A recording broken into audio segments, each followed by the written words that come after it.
It's day 6 of YT History Month, and today we're talking about the so-called good side in the Civil War. Because let's be clear, the North was just as racist as the South. The difference? Economics, not morality. Slavery fueled the entire American economy, including the North. Northern banks financed Southern plantations. Northern textile mills processed slave-picked cotton. And Wall Street itself was built on the trade of enslaved black people. Even after banning slavery above the Mason-Dixon line, the North continued profiting from it. So what actually triggered the Civil War? It wasn't because the North wanted to free black people. It was because the South, fearing that they'd lose control over the expansion of slavery west, seceded, and then fired the first shots at Fort Sumter in 1861. The South started the war, but the North's primary goal wasn't abolition.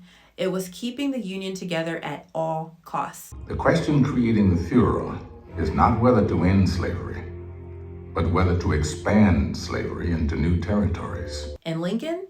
He wasn't some radical anti-racist. In fact, far from it. He openly stated that he prioritized preserving the Union over ending slavery, famously writing, "If I could save the Union without freeing any slave, I would do it."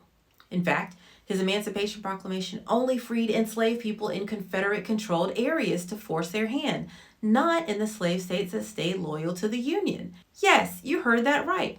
Delaware, Kentucky, Maryland, and Missouri all had slavery throughout the war and remained protected under Lincoln's leadership. He even floated the idea of colonization, suggesting that freed black people should be sent to Africa or Central America rather than being fully integrated into American society. The Civil War wasn't a righteous battle between freedom and oppression. It was a war between two factions of whiteness, each fighting for their vision of America. One where slavery persisted openly versus one where it persisted in disguise. And we all know which vision won. So while I'm grateful that slavery was abolished, I find it appalling that we venerate the North when they were not being altruistic or magnanimous, and when they sat back and allowed the South to brutalize black people for another century. White supremacists stayed in power, rebranded slavery as sharecropping, Jim Crow, and convict leasing, all to entrench their same old racial hierarchy under shiny new names. And that's the real legacy of the Civil War.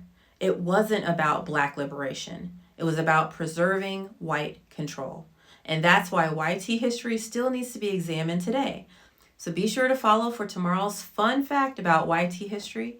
And please register for my upcoming live events. We have a movie night on the 16th where we're going to see Free State of Jones.